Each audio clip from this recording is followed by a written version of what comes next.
आज आपण श्रीमंती आणि गरिबी या विषयावर गोष्ट पाहणार आहोत. ठाकूर साहेबांचा धाकटा मुलगा गरीब होता, त्यामुळे ते त्यांच्या थोरल्या मुलासोबत राहत होते, जो शहरात जिल्हाधिकारी DM होता. त्याला स्वतःची पेन्शनही मिळत होती. एके दिवशी सुनेत्राजी त्यांच्या धाकट्या मुलाच्या मुलांना मंदिराजवळ रस्त्यावर समोसे विकताना पाहिले. त्यांचे मन खिन्न झाले आणि त्यांनी ठाकूर साहेबांना सांगितले की त्यांनी त्यांच्या धाकट्या मुलांकडे जावे, कारण त्यांची परिस्थिती चांगली नव्हती. ठाकूर साहेब रागाने म्हणाले, तुम्हीच त्या नालायकाकडे जायला पाहिजे. म्हणून ती धाकट्या मुलाकडे गेली. त्यांना पाहून धाकट्या मुलाला खूप आनंद झाला. काही दिवसांनी ठाकूर साहेब स्वतः आपल्या पत्नीची विचारपूस करण्यासाठी गावात आले. तिथे पोचल्यावर समोरचे दृश्य पाहून त्यांचे डोळेच विस्फारले. ठाकूर साहेबांनी सुनेत्राला पाहिले आणि म्हणाले, बघा, माधवचा मुलगा मंदिराजवळ समोसे विकत उभा आहे. सुनेत्राने आपल्या नातवाला रस्त्याच्या कडेला समोश्यांची टोपली घेऊन उभे असलेले पाहताच तिच्या काळजाचा ठोकाच चुकला. ती क्षणभर स्तब्ध झाली. तिची नजर वारंवार त्या लहान मुलावर खेळली. त्याच्या हातात वर्तमानपत्रात गुंडाळलेल्या समोश्यांनी भरलेली एक जुनी टोपली दिसत होती. तो प्रत्येक येणाऱ्या जाणाऱ्या भक्तांसमोर थांबून हळूच म्हणायचा, साहेब, कृपया समोसे विकत घ्या, ते गरम आहेत. पण पुढचे दृश्य त्याहूनही अधिक वेदनादायक होते.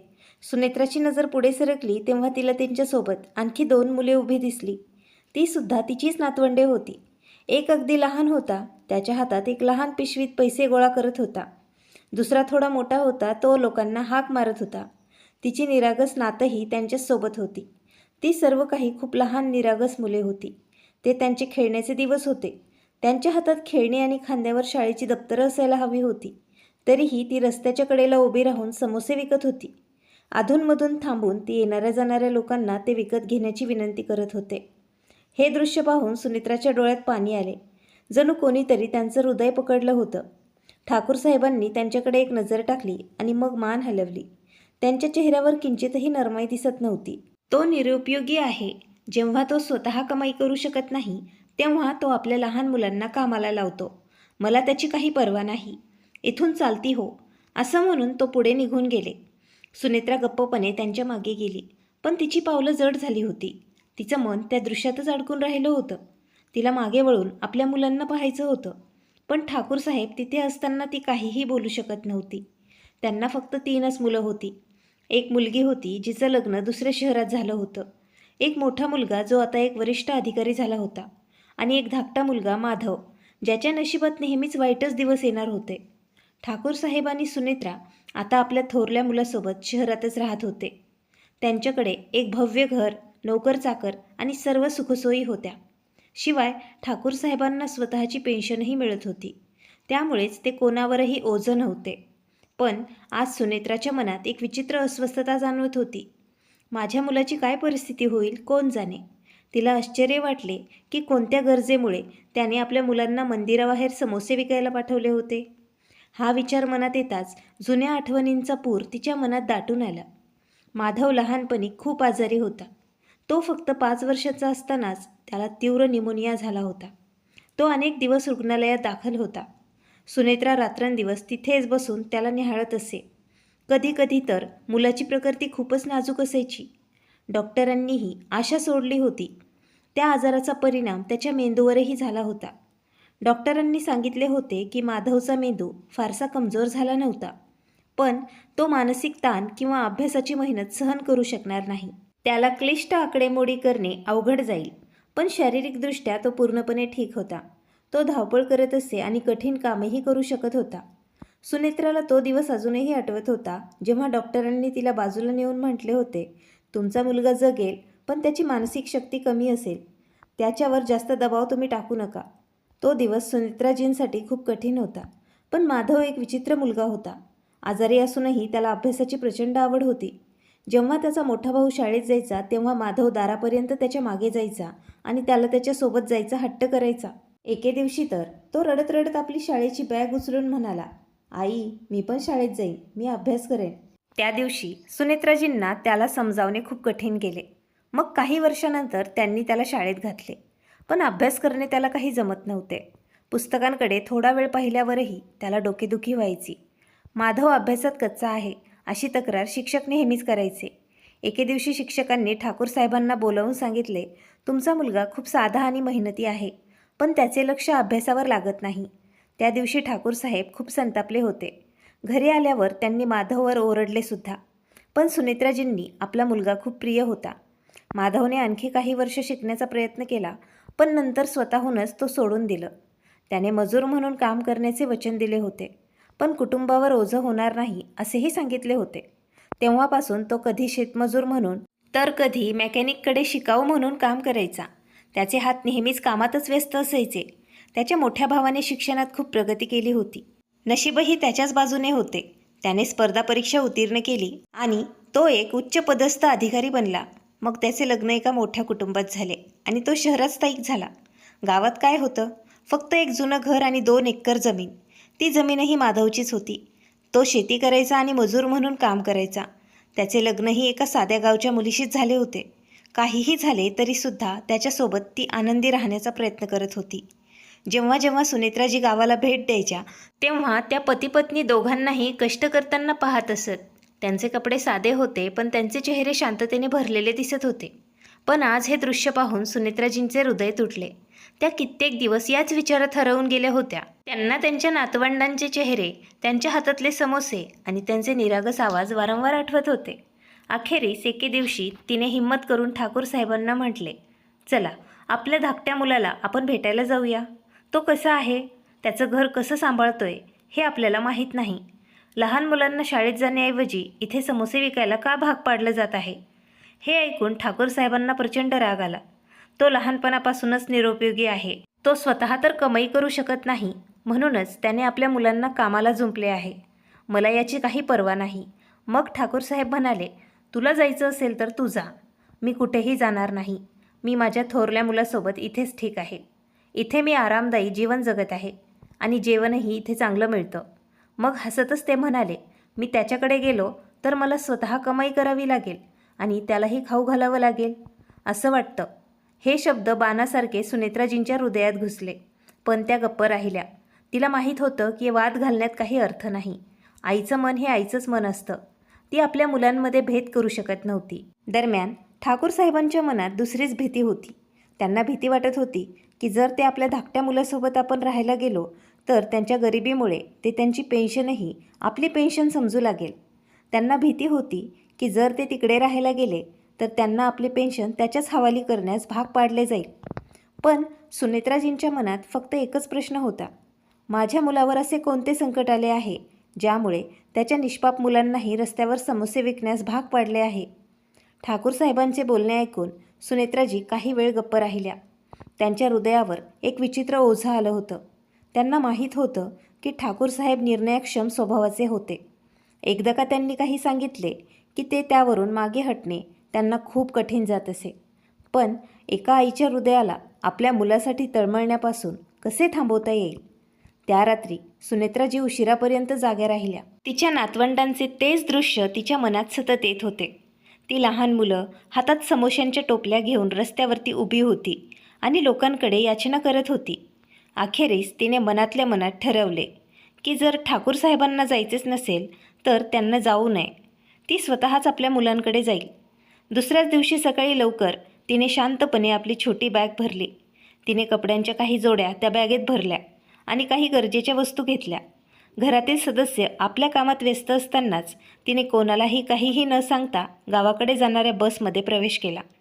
संपूर्ण प्रवासात तिचे हृदय धडधडत होते. ती माधवच्या परिस्थितीचा, त्याच्या मुलांच्या परिस्थितीचा विचार करत राहिली. कित्येक तासांच्या प्रवासानंतर जेव्हा ती गावात पोचली तेव्हा सूर्य चांगलाच वर आला होता.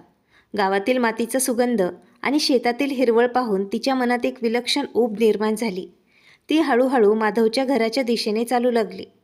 जशी जशी ती जवळ पोचली तसं तसं तिला माधव दिसला. दार बंद होते. जवळच्याच एका बाईने तिला सांगितले की माधव आणि त्याची पत्नी शेतात कामाला गेले आहेत. हे ऐकून सुनेत्राजीसुद्धा शेताकडे निघाल्या. शेताच्या कडेला पोचल्यावर त्यांनी पाहिले की माधव चिखलाने माखलेल्या कपड्यांमध्ये वाकून पिकाची मशागत करत होता आणि त्याची पत्नीसुद्धा त्याच्यासोबत काम करत होती. दोघांच्याही चेहऱ्यावर थकवा स्पष्ट दिसत होता, पण ते दोघेही शांतपणे कठोर परिश्रम करत होते. सुनेत्राजींनी हाक मारली, माधव. माधवने त्याच्या आईचा आवाज ऐकून आश्चर्याने त्याने वर पाहिले. समोर उभ्या असलेल्या आपल्या आईला पाहताच तो मात्र थक्क झाला. आई, आश्चर्याने आईचं नाव घेत तो धावतच त्यांच्याकडे आला आणि त्याने त्यांचे पाय धरले. त्यांच्या डोळ्यात आनंदाश्रू आले. आई, तू इथे कशी आलीस? माधवच्या पत्नीने सुनेत्राला पाहताच डोके झाकून ती लगेचच त्यांच्याकडे आली. आदराने ती त्यांच्या पायांना स्पर्श करत म्हणाली, आई, तुम्ही मला सांगितले सुद्धा नाही. आम्ही तुम्हाला घ्यायला स्वतः येऊ शकलो असतो. त्यांचे चेहरे आनंदाने भरून गेले होते. जणू काही त्यांना कित्येक वर्षानंतर पुन्हा एखादा अनमोल वस्तू सापडली होती. माधवने लगेच विचारले, आई, तू इथे का उभी आहेस? चल, घरी जाऊया. तू नक्कीच दमली असशील. त्या दोघांनी तिला आधार दिला आणि घरी आणले. घर अगदी साधे होते. कच्च्या अंगणात आणखी एक जुनी खाट पडलेली दिसत होती. भिंतीवर मातीचे थर चढवलेले होते, पण घर स्वच्छ होते आणि तिथे एक विलक्षण शांतता जाणवत होती.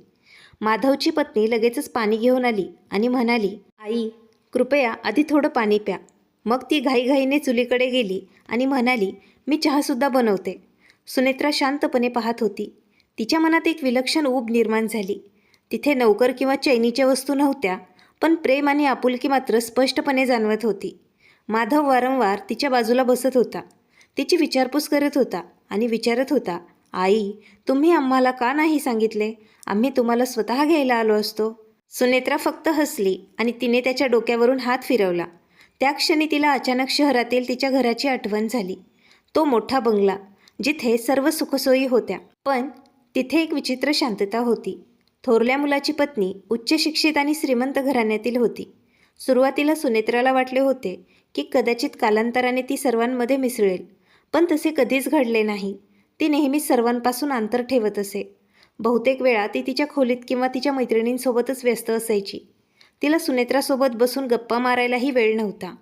अनेकदा सुनेत्रा स्वतःचे मनोरंजन करण्यासाठी तिच्याकडे जायची आणि म्हणायची, मुली, कृपया माझ्यासोबत बसून थोडा वेळ बोल. ती मान हलवून म्हणायची, आई, मला आता खूप काम आहे, आपण नंतर बसूया. तिचे नौकर सर्व काम करत असले तरी कधीकधी ती हलक्या उपहासात्मक स्वरात असेही म्हणायची, आई, तुम्ही लोक साधे गावकरी आहात. आम्ही काय म्हणतो ते तुम्हाला कसं समजणार? हे ऐकून सुनेत्राच्या काळजाला वेदना झाल्या, पण ती गप्प राहिली. एवढ्या मोठ्या घरात राहूनही आपण एकटे आहोत असे तिला अनेकदा वाटायचे. नौकर तिच्यासाठी सामान आणायचे आणि ठेवून जायचे. ते तिला औषधं द्यायचे, पण तिच्यासोबत क्षणभर बसून बोलायला कोणालाच वेळ नव्हता. आणि आज या लहानशा घरात बसून तिला एक विलक्षण शांतता जाणवली. माधवच्या पत्नीने चहा आणून त्यांच्यासमोर ठेवला आणि विचारले, आई, वाटेत काही खाल्लं होतं का तुम्ही? तिच्या आवाजात आपलेपणाची भावना होती. सुनेत्राने दिवसभर शेतात कष्ट करणाऱ्या आपल्या मुलाकडे आणि सुनेकडे पाहिले. त्यांचे कपडे मातीने माखलेले होते, पण त्यांचे डोळे प्रेमाने भरलेले होते. तिच्या डोळ्यांच्या कोपऱ्यात एक अश्रू दाटून आला. ती स्वतःशीच म्हणाली, कदाचित माणुसकी मोठ्या हृदयातच असते. सुनेत्रा कुठे गेली आहे हे ठाकूर साहेबांना नक्कीच माहीत होतं. त्यांना माहीत होतं की आईचं मन आपल्या मुलांच्या काळजीपासून जास्त काळ मुक्त राहू शकत नाही. म्हणून पहिले काही दिवस त्यांनी फारशी काळजी केलीच नाही. कदाचित सुनेत्राला त्यांचा कंटाळा येईल आणि ती स्वतःहूनच इकडे परत येईल असा विचार ते करत राहिले. पण दिवस सरले. एक आठवडा गेला. मग दुसरा आठवडा सुरू झाला. पण सुनेत्राकडून काहीच निरोप आला नाही. आता ठाकूर साहेबांच्या मनात एक हलकीशी अस्वस्थता वाढू लागली. एके संध्याकाळी ते आपल्या खोलीत एकटेच बसले होते. नौकर जेवण ठेवून निघून गेला होता, पण त्यांना जेवणाची इच्छा होत नव्हती. अचानक त्यांच्या लक्षात आले की या मोठ्या घरात एक विचित्र शांतता पसरली आहे. सुनेत्राच्या उपस्थितीत हे घर वेगळेच वाटत असे. कधी ती स्वयंपाकघरात जाऊन नौकरांशी बोलायची, कधी ती अंगणात बसून झाडांना पाणी घालायची, कधी ती येऊन त्यांच्याशी बोलायची. पण आता घरात फक्त शांतता होती.